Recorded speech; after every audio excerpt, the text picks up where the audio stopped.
Welcome, everybody, to this fourth in a suite of sessions on ocean finance. My name is Aaron Abraham. I work at Asian Development Bank, and I'll be moderating this session. Yesterday, we benefited from a really good scene setter from Margaret Kulo of WWF, who provided insights on a recent analysis on navigating ocean risk, value at risk in the ocean economy. That was followed by deep dives on the ocean or the seafloor, which looked at foundational elements of ocean finance, the whale, looking closely at blue bonds, and just this morning in Manila, the pearl, learning more about bankability and preparation of ocean-related investments. This session, titled The Surfer, will deal with ocean risk, innovative finance, and provide some perspectives on the case for parametric insurance. Ocean risk has been a common theme throughout most of the sessions at this forum. Oceans face manifold threats, including climate variability and change, land and sea-based sources of pollution, notably plastics, unsustainable practices in fisheries and aquatic food systems, limited protection of coastal and marine ecosystems, and policy and regulatory conflicts and incoherence, particularly subsidies for fisheries. Risk transfer mechanisms are financial instruments which are seen as a way to transfer risks to a third party. And these are being increasingly considered in addressing ocean-related risks. Insurance risk transfer has been used for a long time as a way of managing unforeseen losses or losses which are uncertain. Parametric insurance, which is also referred to as index-based insurance, is a non-traditional insurance product. Parametric insurance offers a pre-specified payout based upon a trigger event.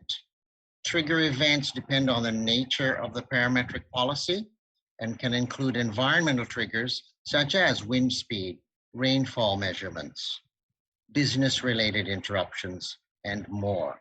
We're going to learn about this today.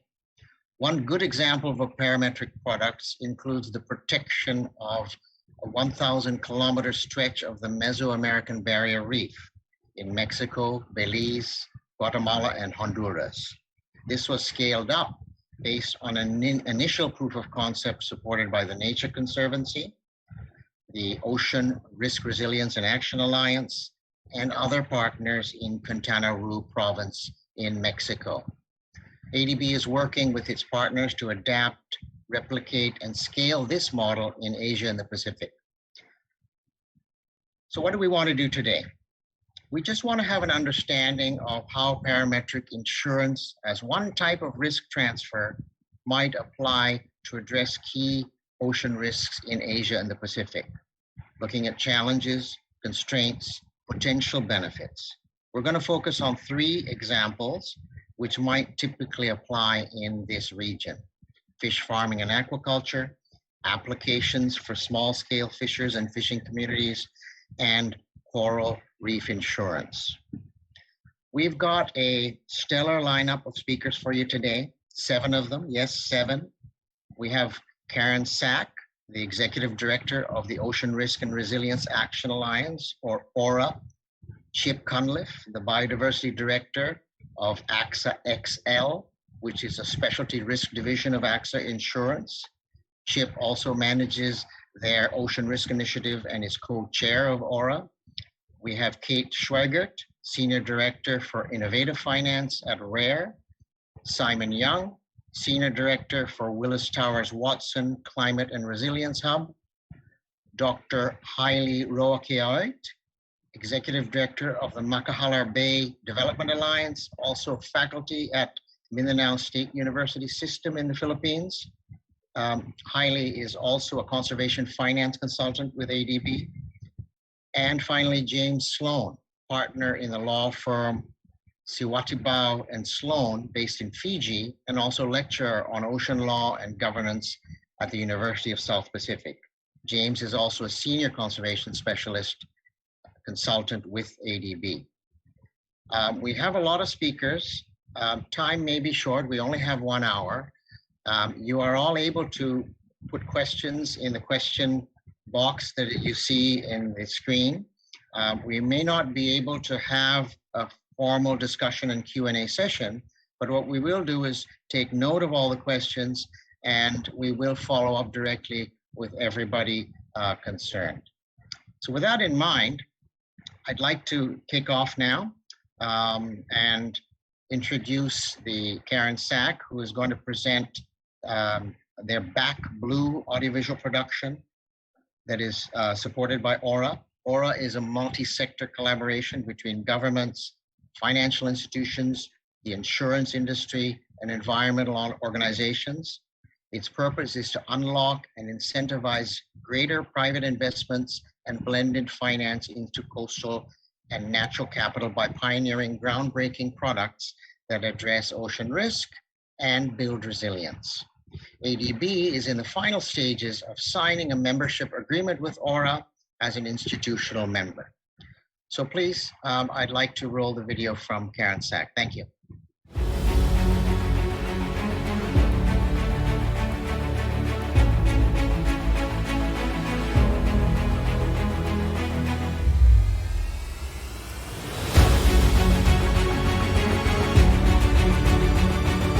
By 2050, an estimated 800 million people could be at risk from storm surge from extreme weather events. Coastal communities in the least developed countries and small island developing states are likely to be severely impacted, with women and girls especially hard hit. Our ocean and our planet are in peril.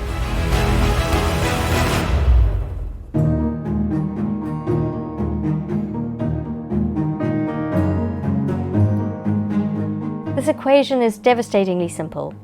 Climate risk plus ocean risk equals financial risk. Up to $8.4 trillion could be at risk to global companies in the coming decade if we don't recognize the risk that climate change poses. But this is not a problem for 30 years' time. It is a problem for today. At the Ocean Risk and Resilience Action Alliance, we are focused on driving investment into coastal and marine natural capital, mitigating risk, and building resilience in communities adapting to climate change. We are an international alliance connecting finance and insurance, governments and environmental organizations. We're about scaling solutions, accelerating action from top down to bottom up, and from the global south to the north.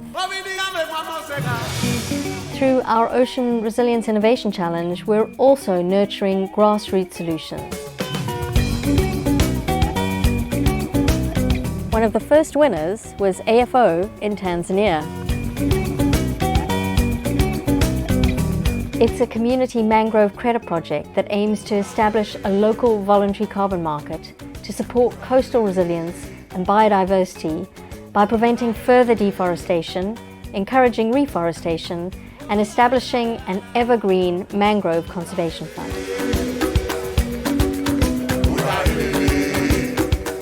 As well as on-the-ground projects, financial solutions are also key.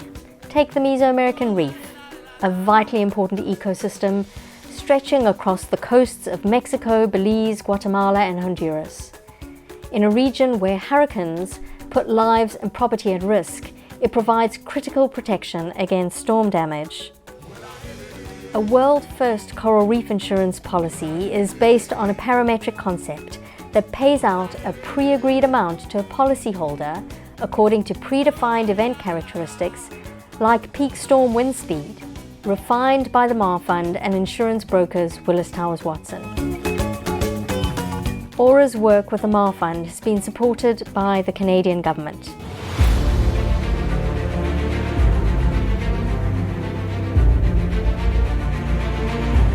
So there are early adopters in the private sector, but we know that there are more who want to come on board. And that is why we are launching the Back Blue Ocean Finance Commitment.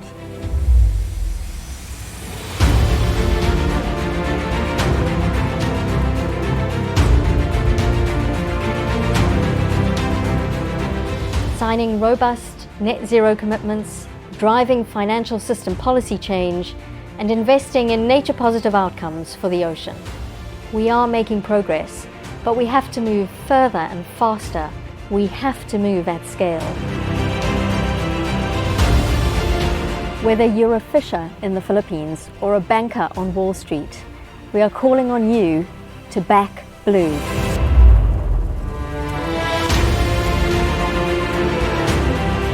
We all have a role to play, and we're all part of the solution.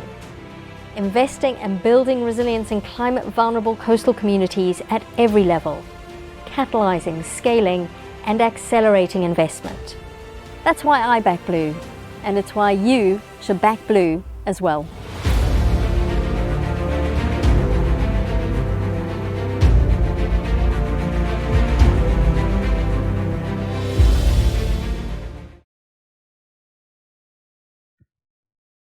That's a nice visualization and a good way to open up this session. Can I turn to Simon and ask Simon, why is parametric insurance, particularly in the ocean sector, of interest to the insurance industry? And another part of the question would be, how important is the modeling of risk and data analytics in supporting risk transfer mechanisms such as parametric insurance? Is it expensive? Are the costs prohibitive?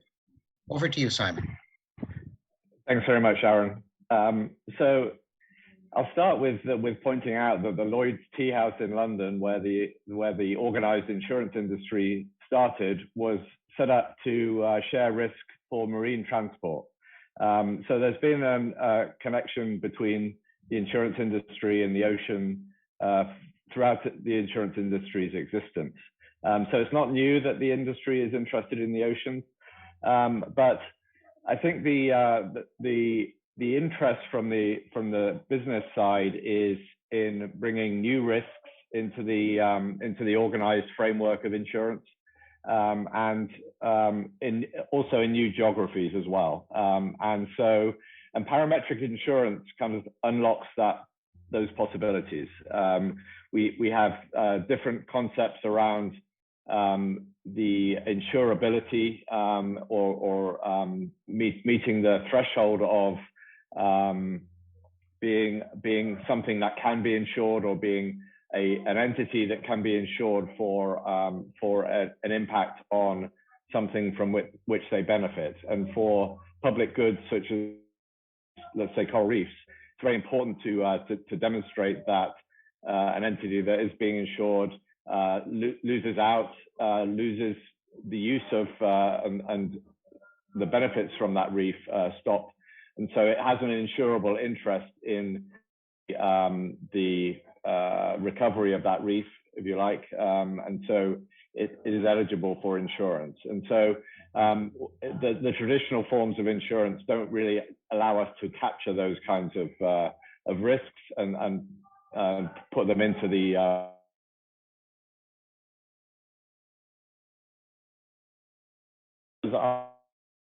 capital. They're the second biggest group of institutional investors in the world.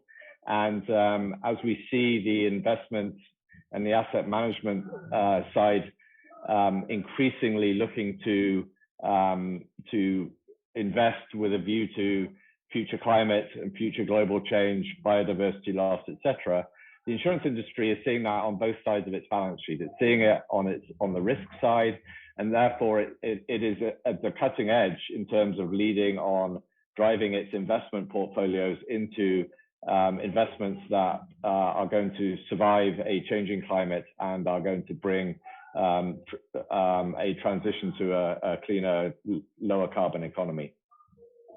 On the modeling side, I think parametric insurance in particular allows us to kind of take some shortcuts, if you like, to getting to where we've gotten to with modeling for traditional built environment risks and fixed assets, for example. And that's been a relatively recent process over the last 35 years or so. Catastrophe models have gone from purely academic mixes of natural sciences and engineering into very sophisticated and frankly quite expensive to maintain and operate models.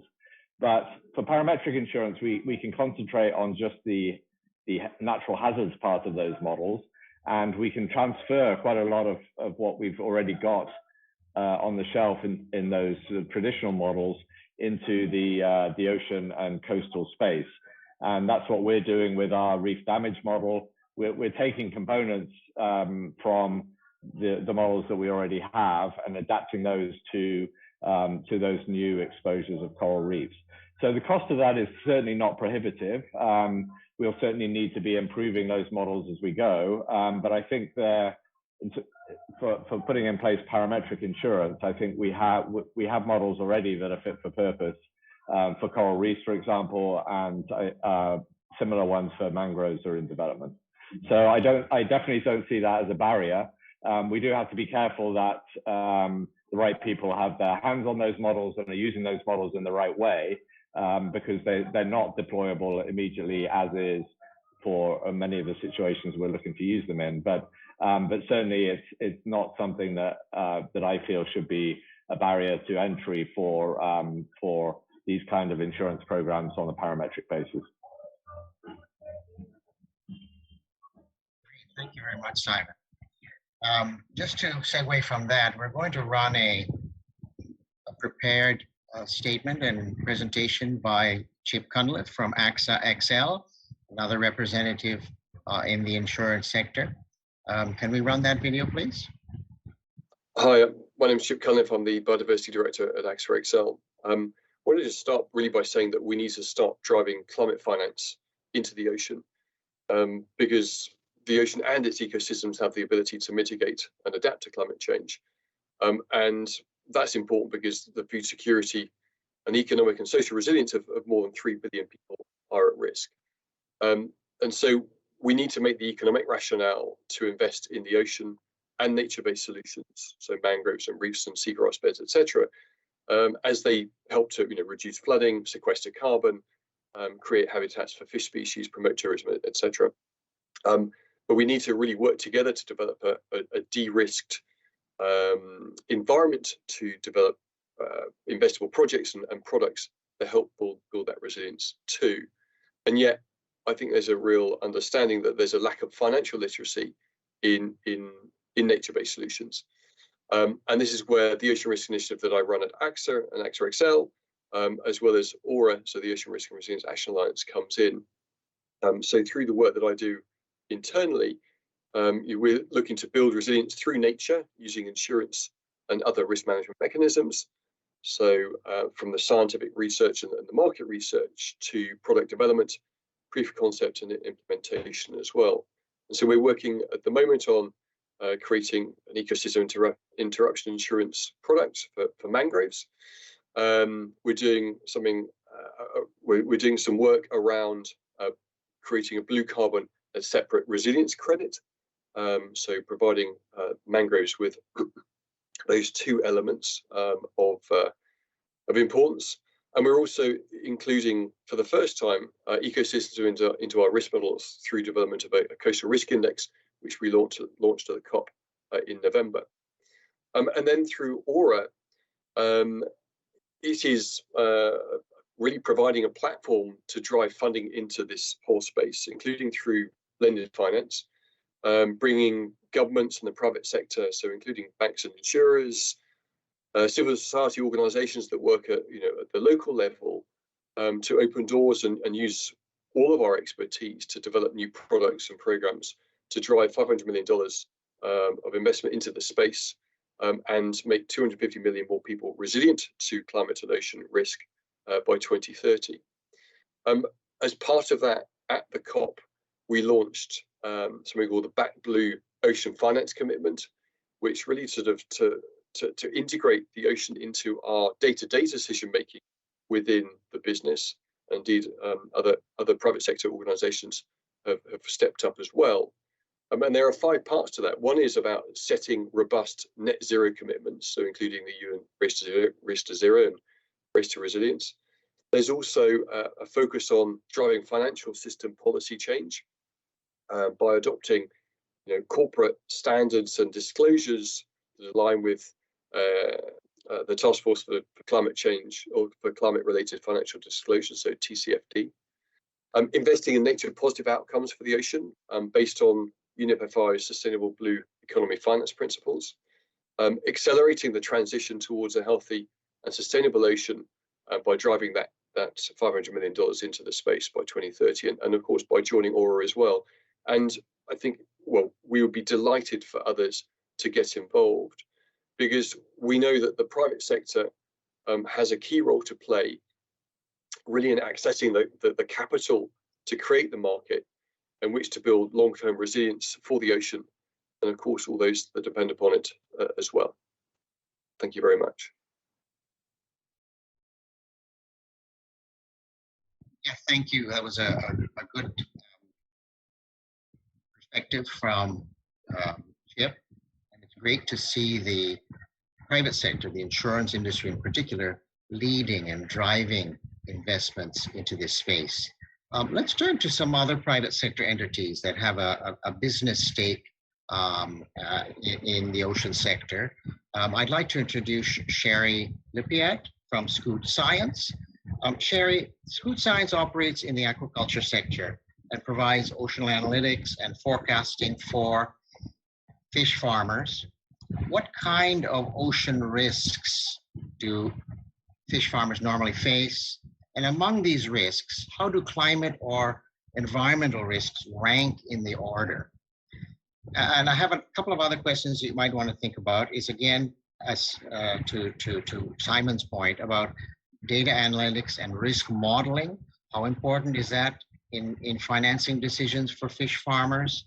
And how does your experience with the farmed salmon industry translate to other regions? What's the scope of parametric insurance or related types of financing for fish farming in Asia and the Pacific? Sherry. Great. Thank you so much, Arun. And thanks to ADB for the opportunity to participate today, and also for everyone else for tuning in. And you're right. So Scoot Science provides ocean analytics for fish farmers. We integrate all of the data that's being collected at a farm site into one dashboard and provide operators with actionable insight into what's happening at their farm site in the context of the surrounding ocean. We also offer ocean forecasts so that the farmers have advanced warning of ocean risks and can make more informed management decisions. And as we all know, these are businesses that are operating on the front lines of climate change. So on top of the day-to-day variability in ocean conditions, there's also some baseline frequency and severity of extreme ocean events in addition to long-term ocean change. So there can be a lot of volatility in things like extreme temperatures and low dissolved oxygen, algae blooms and sea lice and other diseases. And marine heat waves in particular are an increasing concern. And one thing that Scoot has done is looked at how the environmental suitability in terms of temperature and oxygen concentrations is changing over time in the major salmon farming regions of the world. And we found that Tasmania has experienced the largest percent decline in environmental suitability for salmon in recent years, and that's driven in part by the higher frequency of these marine heat waves. And these are events that can have ripple effects in the aquaculture value chain. So for example, if you have warmer temperatures and lower oxygen, the fish aren't eating as much, so there's less demand for feed. And if the feed companies don't know that summer is going to come early this year, they could end up in a situation where they've stockpiled feed in a region where there's much less demand. But we, all that said, we've spent time with fish farmers all over the world and have found that in the places where there are these more challenging ocean conditions, you tend to see a lot more effective use of technology and data integration to inform solutions compared to regions where ocean conditions might be less volatile. And your question in terms of ranking these risks, it's really hard to do on a broad scale because it's just so dependent on where you are and what's going on in the ocean at that time. So if you're a fish farmer and a marine heat wave has just wiped out your entire farm, then that currently is the most important risk. But if it's been 5 years, it falls lower on the list. And so, we can absolutely look at these risks individually and develop ocean models and work with fish farmers to structure and price a parametric insurance policy, say around something like extreme temperatures. But whether a business is actually interested in purchasing a policy focused on a single risk is a different question. And so what we're finding is that it's more helpful to look at a comprehensive suite of risks affecting an industry and to put them, put those risks into financial terms to, as Chip mentioned in his video, to make the economic rationale to attract new debt or equity financing. So this is a second focus area for Scoot, where in addition to providing these analytics for farms, we're also taking this industry-wide approach to support the financial sector in making new investments in ocean businesses. So we chose farm salmon as a starting point for this modeling because of how large and mature it is as an industry. And we developed a bottom-up ocean risk model that describes the causal relationships between the ocean and aquaculture operations, fish biology, and market trends to then generate revenue and sustainability metrics at the asset level across 3,500 global farm sites. So, in doing so, we're translating ocean risk into financial outcomes so that investors have the information that they need in their terms.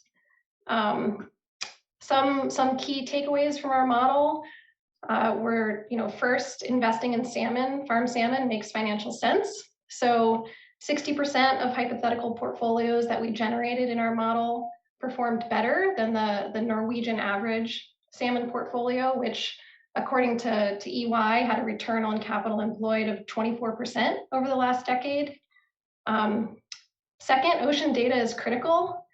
So at the majority of the 3,500 sites that we modeled, profit was actually overestimated if investment was planned using baseline or regional average ocean conditions or mortality instead of real-time historic data.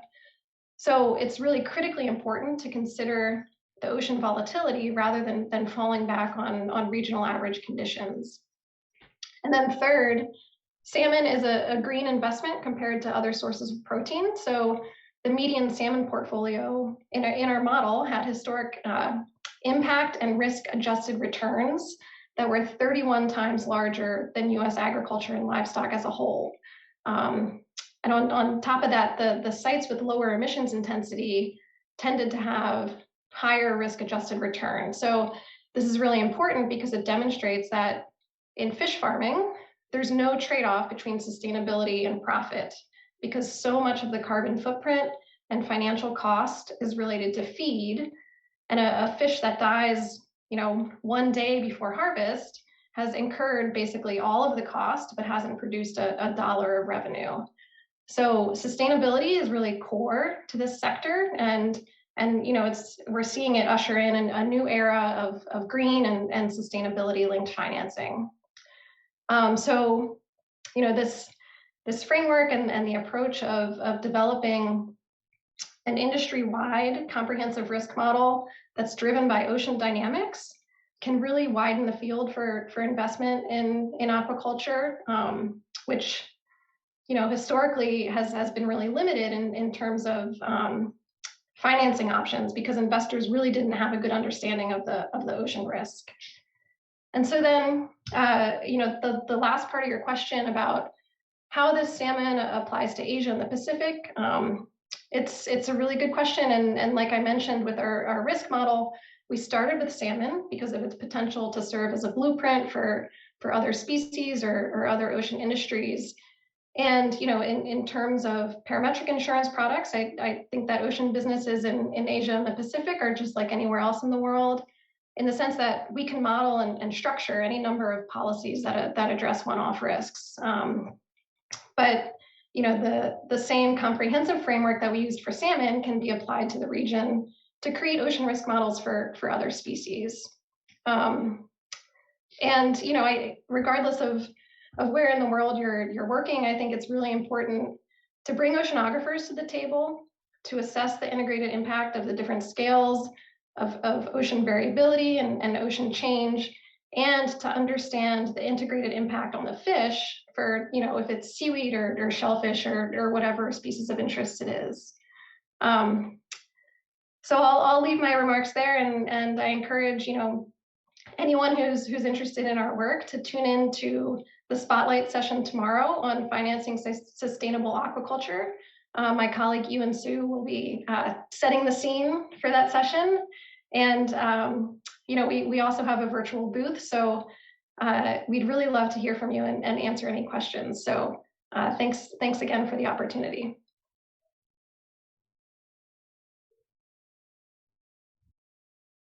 Thank you very much, Sherry. Those are very valuable insights, particularly because aquaculture is such a large sector in Asia and the Pacific. And ADB is looking at ramping up some investments in that area. On the subject of fish and fishers, we have our colleagues from RARE, Kate Schweigert, who has prepared a presentation on one of their projects in the Philippines that will address small-scale fisheries. Can we roll that video, please? My name is Kate Schweigert, and I work for RARE. I'm here today to talk to you about a feasibility study we're currently focused on for weather index-based parametric insurance for fishers. Why do we care about small-scale fishers? And the first thing I really would like everyone to think about is food security. Fish provide more than 20% of the animal protein for people worldwide. And when we start to go to a more granular level and look at least developed countries, fish provide up to 50% of the protein. And 90 to 95% of caught fish by small-scale fisher goes to local human consumption. And so as we start to think through this process, one of the questions we've asked ourselves is, how does weather actually impact small-scale fishing? And what we've determined is that a fisher's ability to access fishing grounds is really determined on the weather conditions. High wind speed and rains reduce the fisher's visibility, and it does not allow small-scale fishers who use smaller vessels to go and fish. And seasonal winds and rains are changing, and they're becoming increasingly unpredictable with climate change, making it harder and harder for fishers to fish. And from our own research, we have learned that while big catastrophic events like hurricanes and typhoons do have a large impact on fishers, fishers lose the most income just because of aggregate of lost fishing days due to weather conditions. And so what happens when a fisher can't fish? When fishers are unable to fish for a prolonged period of time or an aggregate number of days due to bad weather, they suffer from income losses. Many small-scale fisher households are already living in a poverty cycle where they're vulnerable to external shocks. They don't have access to savings, and they don't have access to debt. And so when there is a large number of bad days and poor weather and they can't fish, they are then forced to try to make up for it and overfish when there is good weather. And so how can parametric insurance help? We are proposing a new type of parametric insurance, the creation of an insurance for fishers that is indexed to wind speed and rain. And this proposed coverage will be affordable and scalable.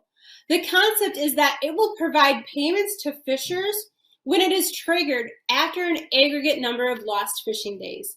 This is very different than other parametric insurance, which is usually catastrophe-based, and so is triggered after a natural disaster, such as a hurricane or typhoon. This coverage is unique in the fact that it is triggered after a number of lost fishing days during any given fishing season. And the coverage will protect fishers' lost income. As I mentioned earlier, if they do not have this coverage, fishers must try to make up for their missed catch when they have fair weather to buffer them financially with uncertain times. And so this assurance will provide them protection that is intended to reduce overfishing and contribute to financial resilience. As an implementing partner, REAR is working with Willis Towers Watson. Together, we are doing the feasibility research in 5 different areas in the Philippines, and we are aiming to identify reliable data sources which will allow us to characterize weather conditions that prevent small boats from fishing. At this point, we are in the earlier stages of our feasibility study. We are going to be running this over a 1-year period, but the first 6 months will end on March 31st. And by then, we aim to have completed at least 3 deliverables to include a local market regulatory analysis, a product feasibility report that will include an actuarial analysis of independent weather conditions, market research, and product design, and a preliminary pricing and reinsurance strategy. This important feasibility study could not have happened without the wonderful and generous support of the Blue Planet Fund, and this funding came to us via the relationship with ORA, the Ocean Risk and Resilience Action Alliance. So thank you guys very much for joining this presentation today.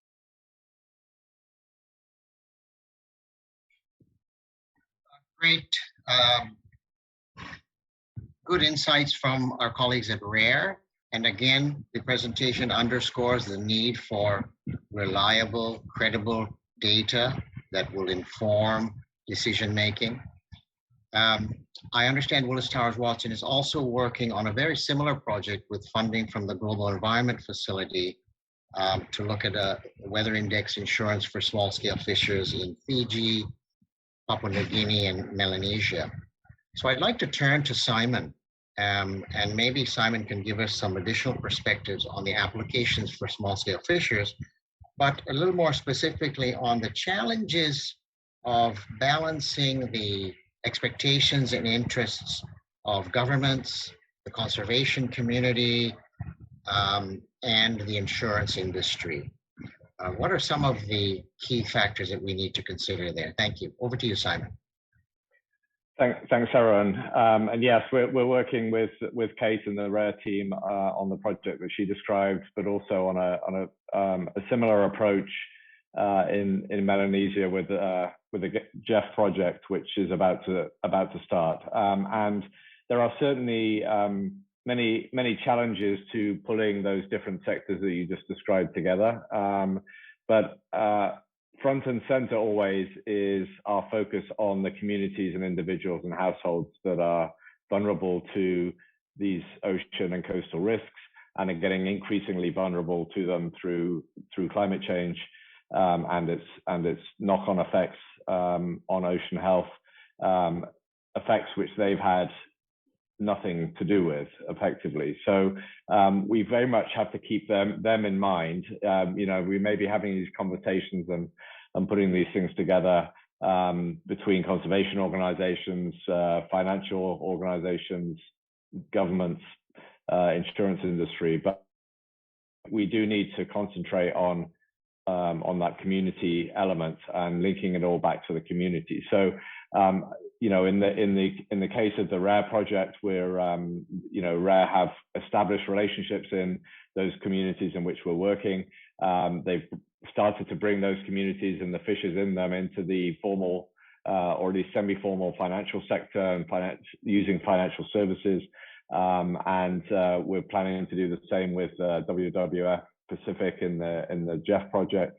In the Mesoamerican Reef Project, we're working with the MAR Fund, as you described earlier, Arun, and there that's for the insurance there covers a formalized response to reef damage after hurricanes, and that response is built from the bottom up in the communities that are being affected, and uses members of that community, including fishers actually, to form these brigades that go out and do the work on the reef very soon after a hurricane to survey the damage, take off the debris, and kickstart the recovery of the reef. And of course, those communities are the beneficiaries, the main beneficiaries direct beneficiaries of the reef. And so it's absolutely in their interest to nurture that recovery. But oftentimes they don't have the tools to do that. And some of those tools need money behind them. So in all of these cases, what we're trying to do is use insurance as a mechanism to unlock that rapid financing, but also as a complement to broader investments, longer term financing. And one of the things we've found in doing this work for the last few years is that traditional investors, even though they're keen to get into the conservation space, they still need to see certain boxes ticked in their on their checklist of, is this an investable project?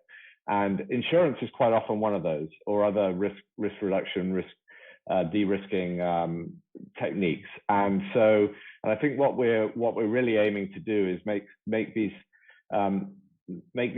insurance products that we're developing both kind of advertise them, make sure people know that they're out there and it's possible to do this, but also do enough transactions so that they become kind of the norm. And an investor in a conservation project doesn't need to go hunting for a potential solution to de-risk, let's say, the hurricane risk, the typhoon risk from that project, or the ocean heat wave risk that Sherry just mentioned for aquaculture. That's a risk for other elements of ocean investment as well. So there's definitely a lot of communication still to be done, and the language in which we're communicating is often challenging in and of itself.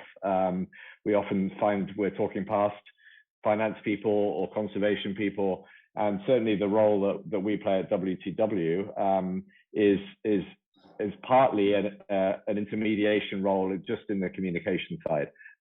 So completely outside of doing insurance transactions or investment advisory.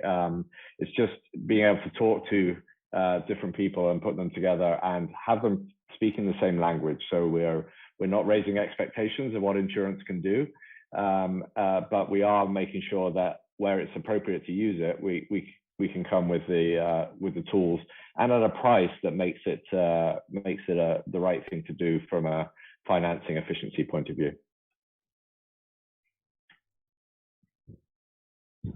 Thank you, Simon. An intact coral reef ecosystem is essential to the livelihood of small-scale fishers.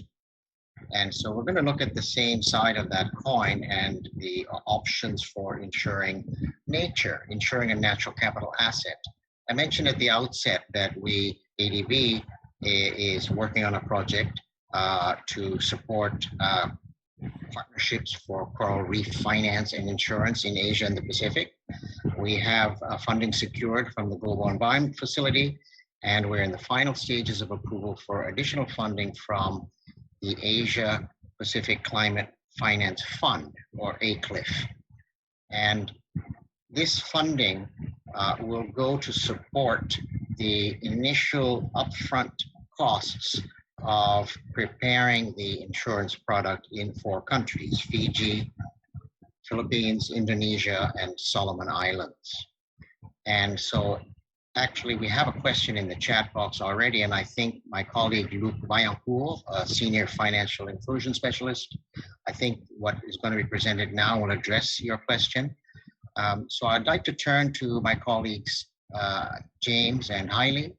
ADB has supported baseline assessments for Fiji, Solomon Islands, Philippines, and Indonesia on the types of climate risks that coral reef ecosystems face. What are some of these risks? What are the key challenges? There are institutional challenges, technical challenges, policy and regulatory challenges. What needs to be put in place for such a scheme as a parametric insurance to work in these countries? I'll start with James. Over to you, James. Thank you, Arun. And yes, you've mentioned the baseline assessments, and so I'd like to acknowledge our Solomon Islands colleague Seno Mali, who undertook those assessments in the Solomon Islands.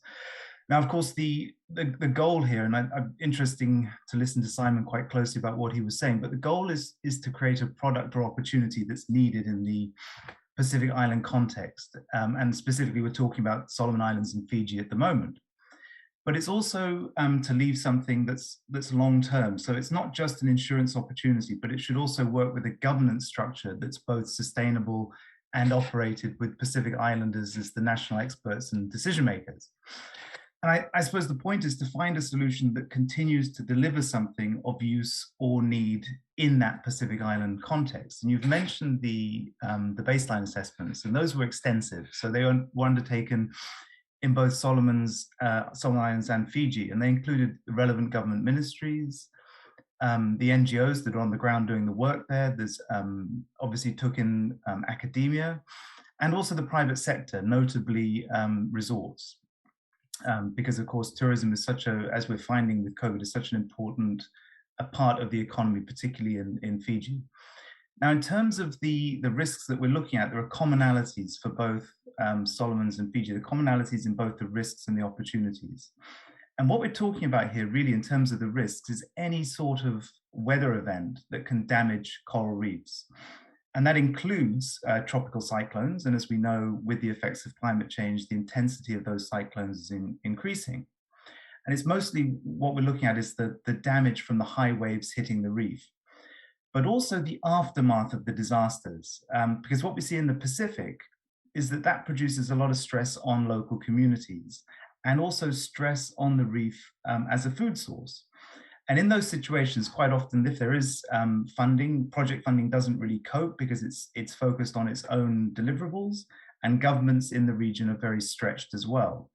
And of course, foreign assistance, while welcome, doesn't always provide what's immediately needed for those local communities that are most at risk. And there are also other common risks that are very relevant here, but perhaps less thought about. It's not just the disaster or the immediate effects, but it's the cost of rebuilding. And infrastructure and building costs in Pacific Islands is quite often prohibitive. There was an ADB study that looked at that for the Pacific Regional Infrastructure Facility, and it found that the costs of building and rebuilding in the Pacific were very high. And it's because of the remoteness, it's hard to secure the relevant expertise and materials and the rest of it. And as I've mentioned, tourism depends on those healthy reefs for recovery and building back, and quite often it's linked to the offering of the tourism in the Pacific. But the question is, I suppose, and this is the thing that Simon was talking about, mediating between the insurance industry and conservation. Why parametric insurance? And it should be said at the outset that parametric insurance is just one part of the answer. It's not a complete answer to anything, but it will certainly have its place. And this is what the baseline assessments showed. Now, there are concerns that still exist, and a key concern is how do you make it sustainable? But there are also common opportunities that could be assisted by parametric insurance. And even just looking at this, when we undertook the baseline assessments, it was interesting that a prominent coral reef academic was quite excited because he saw it was another way to value coral reefs and encourage resilience and health, because we're looking here at their protective function, not just of coral reefs, indeed healthy coastal ecosystems and mangroves, all of those things, the barriers that prevent the real damage that happens on the coast to communities and infrastructure. But in the Pacific, and certainly in Solomon Islands and Fiji, and this is true of all the Pacific Island countries, there's an importance of recognizing the traditional rights that exist in those areas, in coral reefs and coastal areas, and working with them. And if there are parametric insurance payouts, the advantage of it is that they're quick and that you can get them to the right places. It can really focus on what's needed following those disasters, which is money to meet immediate local needs. It can reduce pressure on the reefs, and it may enable for planning and recovery and safe cleanup, in return for safe payments from a fund. So what's being done? You mentioned the funding. So in Solomon Islands and Fiji, we're exploring a mix of funding from GEF, the Global Environment Facility, ACLIF, the Asia Pacific Climate Finance Fund, and PSDI, the Private Sector Development Initiative. And the governments are taking the lead here and are going to consider how to make the most of parametric insurance in their specific law and governance contexts, obviously taking into account traditional rights. And there is a strong interest that was revealed in the baseline assessments to get this right.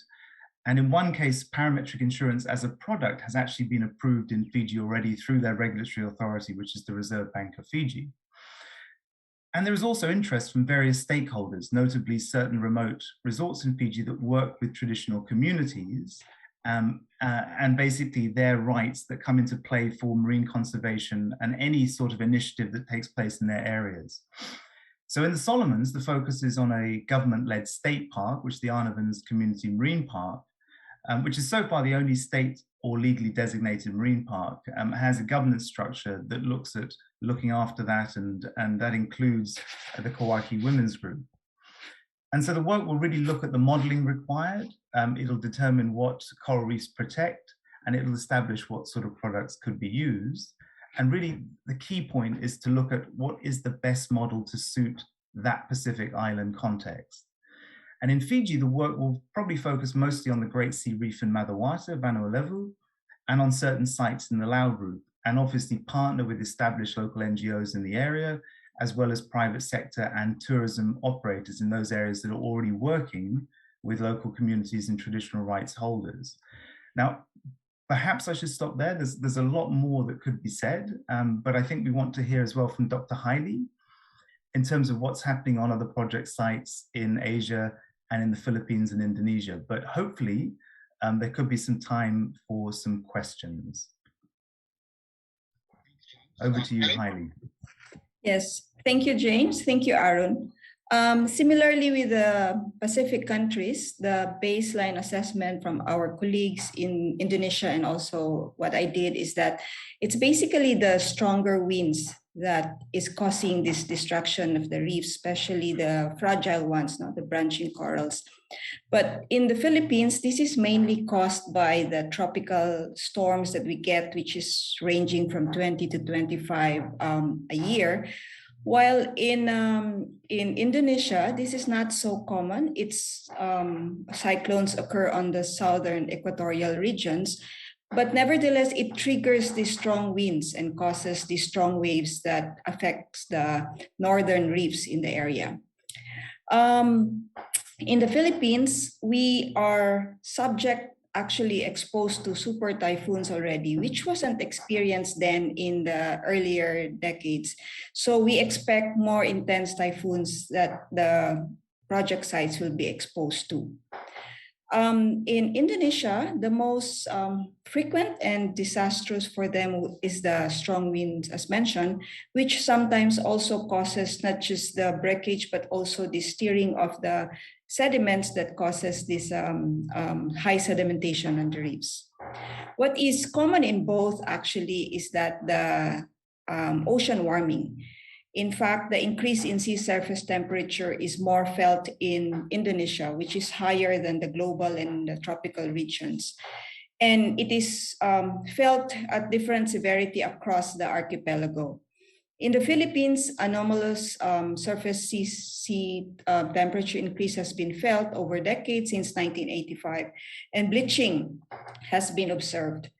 The problem with bleaching as a particular trigger is still something to be studied for parametric because it's a slow onset parameter, unlike strong winds or intense rainfall.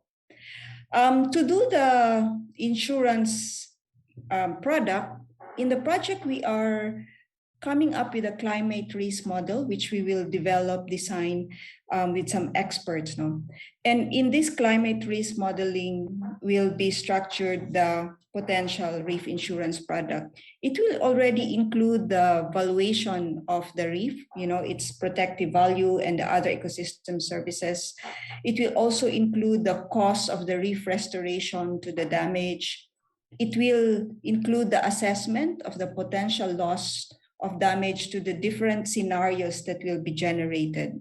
All this will be incorporated into one climate risk profile that will be used to study for structuring a climate risk insurance financing mechanism and an insurance product.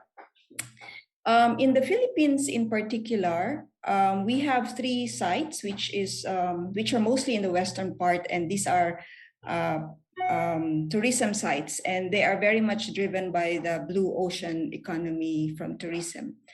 And there's a potential of using the environmental fee because all these sites, Coron, El Nido, and Tugataha, have been generating this environmental or tourism fees, which they use for repairs or for other management activities to ensure that the reefs are maintained.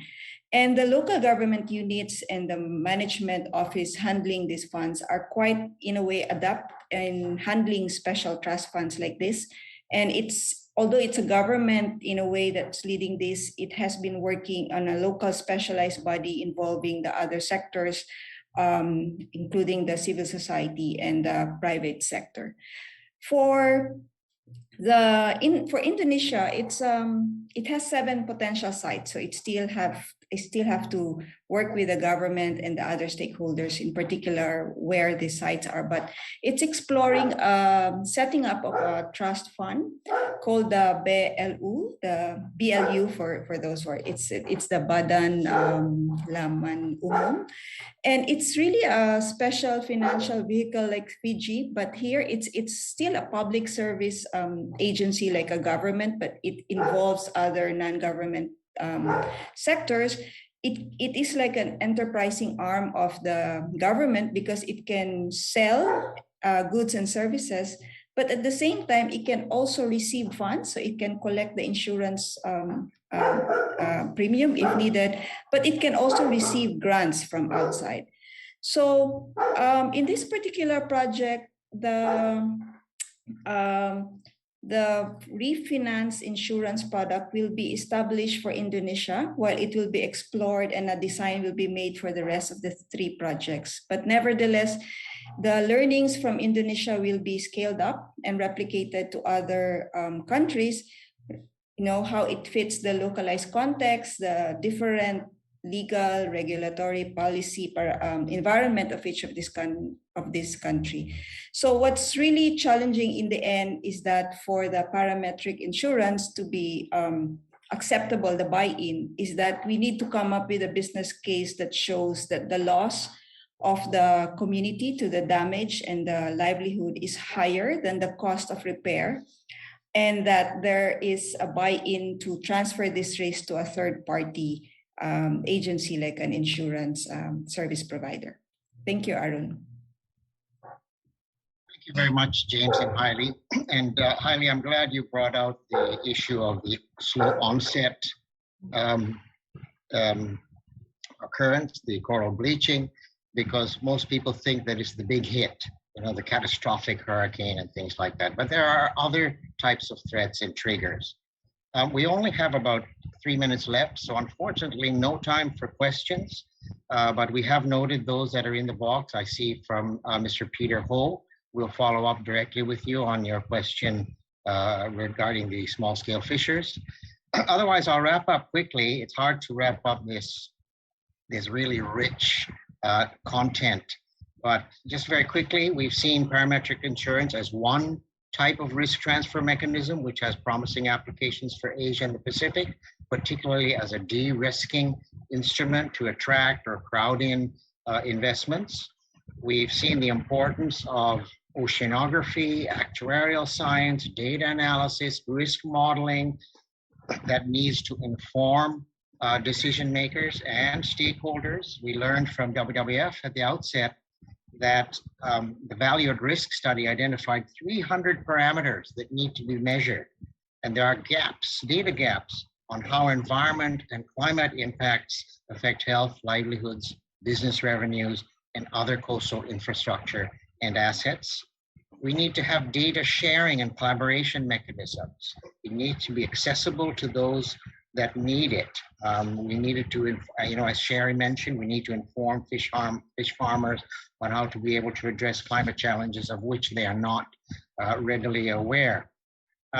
This data will feed into evaluation studies, cost-benefit analyses, and other types of valuation, especially for nature-based solutions such as coral reef insurance. Defining triggers is very important. We're looking at lost fishing days in one case, wind speed in another, amount of rainfall, etc., to inform and guide the structuring of an insurance product. we've learned that it's important to set up a financial vehicle such as a trust fund, special purpose vehicle, or public-private partnership to serve as a holder of the policy. Somebody has to hold the insurance policy and also be able to generate revenue, receive funds, and pay out funds in case of a trigger, as well as pay out the insurance premiums. Any consideration of parametric insurance will need to be packaged with a large measure of technical assistance. This means grant and external funding support in most cases to address technical capacity gaps of local communities, policy and regulatory coherence issues, for example, replacing harmful subsidies with nature positive types of subsidies, addressing traditional rights issues, as James has outlined, and importantly, to cultivate local champions or leaders at the local level, whether it's municipal or city or provincial, to support the vision. And finally, there is a role for everybody. It's a shared responsibility. Approaches need to be inclusive, participatory, with roles for government, private sector, insurance industry, travel and tour operators, fishers, NGOs, civil society organization, indigenous people, and local communities. So anyway, with that, I'd like to thank the speakers for their generous time and sharing of their insights. I'd like to thank Melissa Walsh and my ADB colleagues, both at the front and the back of the house, for putting together such a fantastic event. And finally, to all the participants that are attending this session, thank you for your interest, and we hope to continue this dialogue in the coming days. Thank you very much. Have a great day.